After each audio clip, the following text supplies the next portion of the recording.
It went well, man. The first day was pretty good. Guys was head spinning a little bit, a lot of the young guys, but overall the guys did a good job. Isaiah, how do you say his name exactly? Augustov? Augustov. Isaiah right. Augustov. Your thoughts on him and just how he's jumped in so far, what his offseason was like as well? His off-season went well. He's gained about 8 pounds of muscle. He's already a strong guy, but the biggest thing with him is he want to learn. He's been improving daily. A long way to go, but he's improving daily. He's going to be pretty good. It's been my experience that running backs who are good usually bite as freshmen. Do you think he has a chance to help y'all early, even though you got a pretty loaded room? He have a chance. The thing about running back position is I tell my guys all the time, everybody got to be ready because, you get banged up a little bit and when the opportunity comes, just be ready to take it. So he'll get a chance. Hopefully he'll get a chance to get that ball in his hands soon. Yeah, Coach, big story has been about Rocket and putting on all of the muscle that he has but still not losing any speed. What is your observation of Rocket so far this offseason? Exactly what you just said. Bigger, faster, stronger. It was kind of surprising because honestly, we set it up. We said certain weights we wanted to be at, and his was 235, and I talked to him about it, and they was like, "Coach, when we get 235, you got to lose muscle." I said, "Well, we don't gonna do that, then we stay where we at." So he's in great condition. Rocket one of those guys who he competes every day like he's eighth string or something. Like he competes all the time, so he goes hard all the time. About his leadership quality, he was pretty vocal today during practice. It seemed like when we were there. Yeah, that's something he's been focusing on.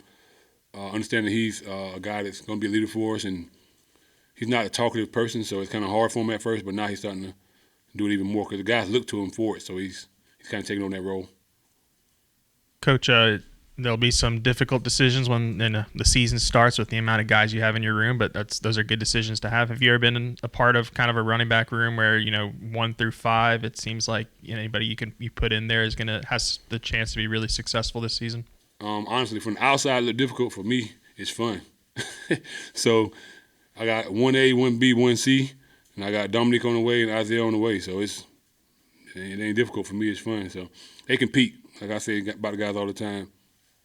It's fun because I know one going there and run for 10. I know the other one's saying, give it to me so I can run for 15. And next one's saying, give it to me so I can run for 20. So they're not selfish at all. All want to see each other be successful, but all want to do better. So that's a beautiful thing for me. So it's fun to me. What kind of off season did you see AJ have, and maybe is he different, better than last year in what areas? I told him this is one of the biggest jumps I've seen in the off season. AJ was he's special. I mean, he's very fast, athletic. But now he's starting to trust himself and trust his speed. He really evolved into a college running back now. Before I had to put him in certain situations, and I was like, he can do that, but he might not be able to do this. He can do everything now. And he trusts himself, so I'm looking for good things from him. I'm really excited about it.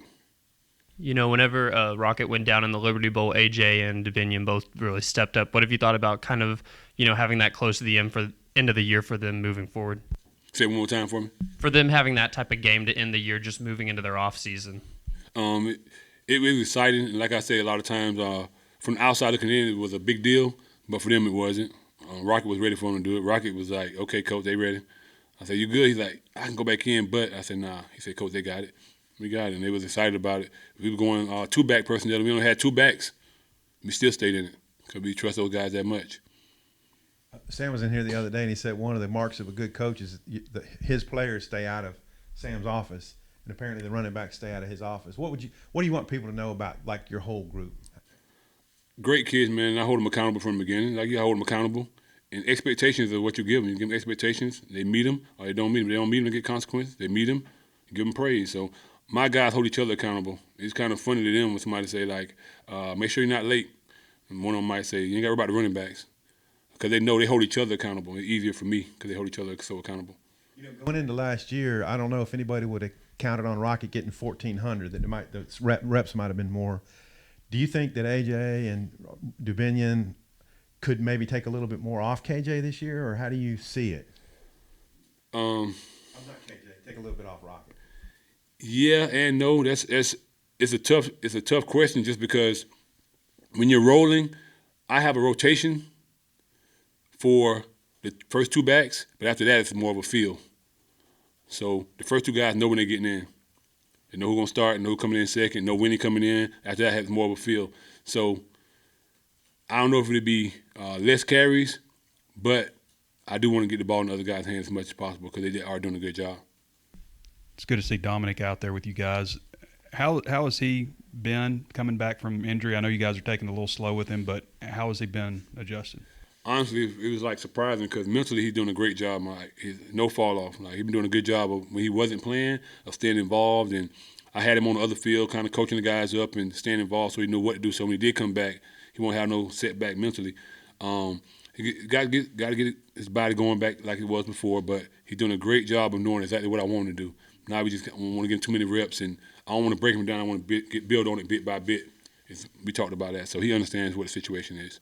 Last year, when he joined you guys after the first 3 weeks, chunky's a strong word, but he looked a little extra heavy. Yeah. And you said he needs to, do some things now, but he looks like he's ahead physically of where he was last year. Even though I think he's listed at 252, same as he was. Yeah, it's same weight but different, whatever the word is for it. But his body is different. It's more muscle, and it took care of him. So, even when he was hurt, he did a good job of doing stuff to keep his conditioning going. So they did a good job of it. So he's kind of ahead of it just because he was already in condition. So when he started back running, he could do it more running. A really good addition y'all got is Ismail Crawford. I mean, 5A all-time leading rusher in Oklahoma. Yeah. He's only 168 pounds or so, though. What do you envision for him, say, a year from now? Obviously, he's got to put on some weight. What do you think he looks like in a year? He have a role, a scat back. I call him Scoot now. Like he's a quick little joker. He scoot around. I got to slow him down a little bit. I tell him all the time, like at running back, it's not about going fast all the time. It's about the pace and understanding, being able to handle the pace of certain runs. So right now he's going everything fast, but we'll fix that. I'd rather you go too fast than too slow. So he'll be all right. What do you think about how big was his growth? He's not going to be. He'll get to 175, 180 max. Other than that, I think it'd be too much for him. I don't want to put too much on his body. Everybody have a role right now. You look at my backs. You got guys. You look at all of them as good backs, but all of them are different.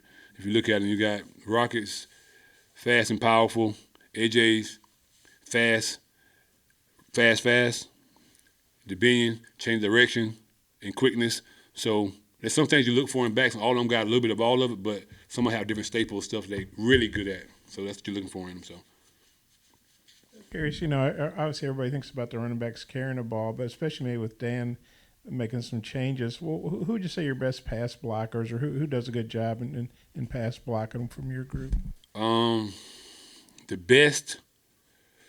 Ooh, that's kind of tough. Probably Rocket, just because he's so much bigger. Pass blocking is one of those things where it's kind of like defenders know who's back there too now. So when they see Rocket, they might slow down. They don't come as fast when they see Rocket back there. But all of them understand it. All of them they do a good job of it. So I trust any of them back there. Hey, Dominic, you mentioned the other guy's kind of strengths. People might forget 2 years ago he had a great yards per carry and everything. What are Dominic's strengths? Dominic is a big back that don't always run that way. So he's got deceptive change direction. So he can stop and change direction really well for a big guy.